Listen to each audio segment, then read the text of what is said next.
If you weren't around for the Season 1 recap of the anime of John Wick's life as a retired store owner, don't worry, here's the quick recap. Sakamoto here was once the most incredible hitman to ever grace the world with his skills, and then he got rizzed up by this baddie, gave everything up for a life with her, and got so fat so people wouldn't recognize him. Recently, though, his past's been coming back to bite him in his massive ass. Some of the people sent after him for his defection, he's been able to befriend, and some he's had to beat down. But his struggle is far from over. Together, the little family that formed in his store must work hard to restore peace to Sakamoto's days. Say that again? Behind the scenes, hidden from the watchful eyes of Sakamoto and his personal hit squad, the latest group out to get him is hunting down targets seemingly at random. Among these are a woman with a pretty obvious dominatrix fetish, a dude with OCD worse than young Sheldon, and a perv who prefers to get busy in a different way.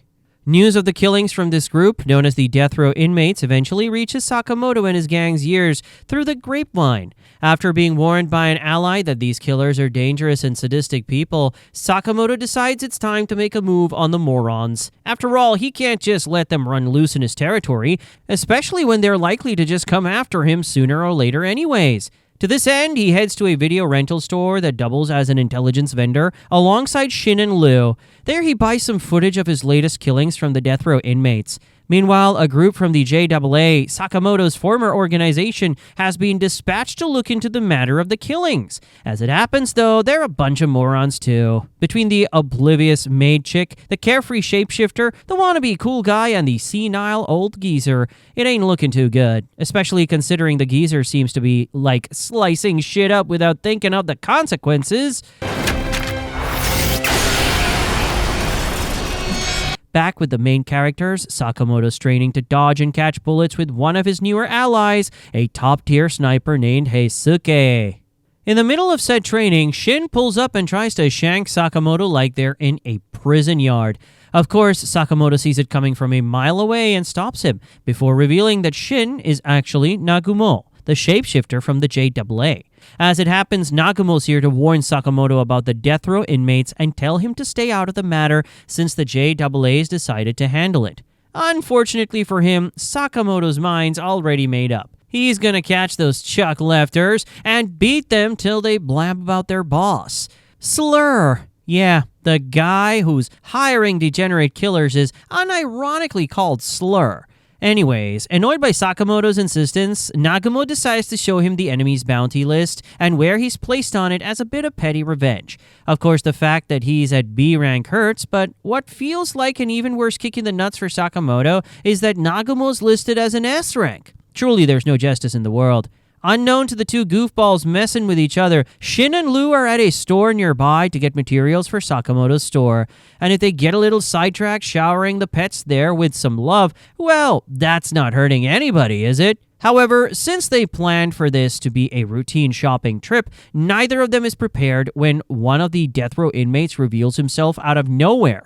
As Shin and Lu cautiously ask him what he's doing, the freak pulls out an axe and slams Shin through the closest aisle. Instantly, all the customers rush out of the place, allowing Shin to climb out of the aisle and face the dude alongside Lu, at least for a few moments, because as soon as the guy reveals that Shin's a D-tier bounty target, the poor kid collapses from having his ego crushed. Frustrated, Shin decides to get serious and rushes in to attack the axe freak. Using his psychic powers, he's able to catch the dude off guard, but he seems weirdly unbothered by it. In fact, he just pulls out a new weapon, his grin still firmly in place. Even worse, Shin realizes he can't read the guy's mind anymore, since the only thing in his empty skull right now is the desire to kill. After Lu gets knocked to the side, Shin decides to try and run with her since his power's useless right now. Unfortunately, there's only so many places to run in a store like this, and Shin ends up getting injured to protect Lu from the axe freak's weapon. Even still, Sakamoto's minions aren't out for the count just yet. While the axe freak starts rambling, they find some tools on the shelves and blast him with a makeshift nail gun and flamethrower combo. And yet, somehow the absolute freak is fine even after all that, and his creepy grin as present as ever. In their moment of surprise, Shin and Lu are too slow to stop him from hitting a gas cylinder, causing a chain reaction that turns the whole store into Oppenheimer's wet dream. In the aftermath of the explosion, Shin is left alone to face the axe freak as Lu's unconscious after protecting him from the blast. Back with Sakamoto, he and Heisuke are talking about his underlings when Sakamoto admits to Shin's lack of experience. Even though he has talent, Sakamoto doesn't believe the kid's even close to his true potential just yet. The kind of potential that only gets awakened in the heat of battle. Over at the store, Sakamoto's words prove to be almost prophetic in nature, because after being knocked to the ground, Shin finds himself reaching deeper within himself than ever before. The axe freak standing over him is threatening not only to kill Sakamoto, but to first take away the love-filled life he fought to build. Shin refuses to let that happen. He refuses to let anyone hurt his friends, his family. As every cell in his body goes into overdrive, Shin feels the dam holding back his true power breaking. And as the axe freak's weapon comes down, Shin dodges it faster than he can see. From the very second onwards, the battle becomes a total one-sided beatdown. Shin dodges everything his opponent throws at him, his psychic ability having evolved to a whole new level. With this new power, he can practically see the very future of every movement. Without an ounce of hesitation, Shin slams the axe freak hard enough to wipe the grin off his face for the first time. And as the killer begins to truly feel afraid, Shin pounces like a hunter upon its prey.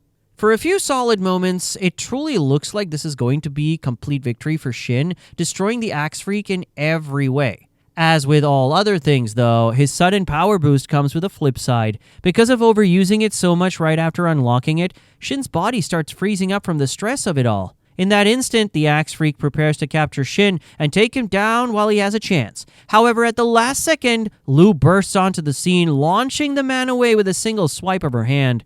As she straightens up and speaks out in a far more mature voice than usual, Shin realizes that Lu's 100% drunk off her ass from some alcohol she found lying around. As ridiculous as it is, the drunkard's stronger than ever in drunken fist mode. With her skills enhanced and her mercy muted for now, Lu dismantles the axe freak with a single knee to the face, after which she proceeds to torture him for being a heartless murderer. After letting him get up, Lu chases after him like a slasher in a B-grade horror flick, driving him straight into the path of a waiting Shin. Together, the pair finally take him down, after which they collapse of exhaustion as well. In the few minutes they're unconscious, the axe freak manages to gather enough strength to escape and take a taxi driver outside hostage. Or that's what it seems like, at least. In reality, though, Axe Freak's the one who's trapped. In there with the wannabe badass from Nagumo's JAA squad. Without hesitation, the man kills Axe Freak brutally, blowing his load all over the taxi's insides. Inside the store, Shin and Lu wake up to a squad of floaters here to clean things up.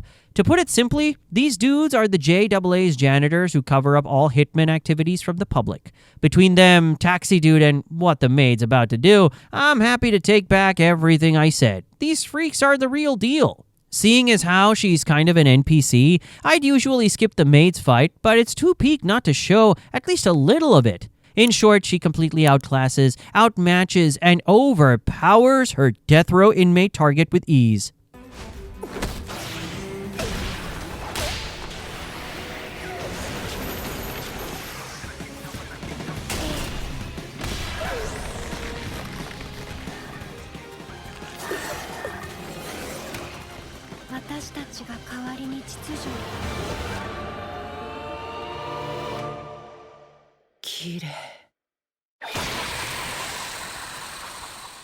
Between her and Drunk Lu, I'm not sure who I want to get stepped on by more. Meanwhile, Sakamoto's store is left completely unguarded as he goes out to find Shin and Lu, and Heisuke's out on an inmate hunt of his own. Because of this, Sakamoto's wife is alone in the store when a large man enters, towering over her. Unknown to her, this man is one of the death row inmates, and she's in grave danger.